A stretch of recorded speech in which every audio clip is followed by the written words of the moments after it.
World Physiotherapy Day, September every year. We celebrate all around the world physical therapists and physiotherapists who are contributing to their local community. I've spent half of my life and all of my working career invested into this profession. I feel very grateful for the rich rewards it's given me, and I hope I've been able to contribute in ways that are meaningful to those around me. I've worked in private practice, I've run businesses in physiotherapy, I've worked in the developing world. We have run camps and programs in Indigenous Australia. Physiotherapy has so much to offer, and this year's theme is low back pain.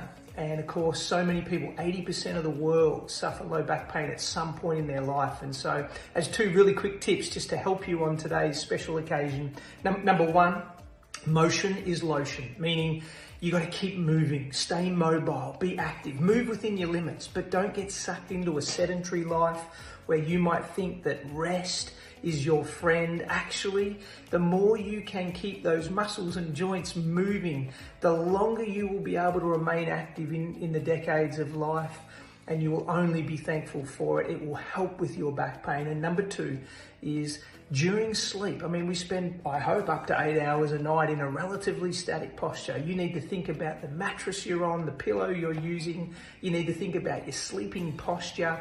Often your back pain's healing during sleep. So make sleep a priority and make sure you are on the right surfaces for your nighttime rest. So movement and sleep, not contradictory, both working in partnership, are going to help you with your low back pain.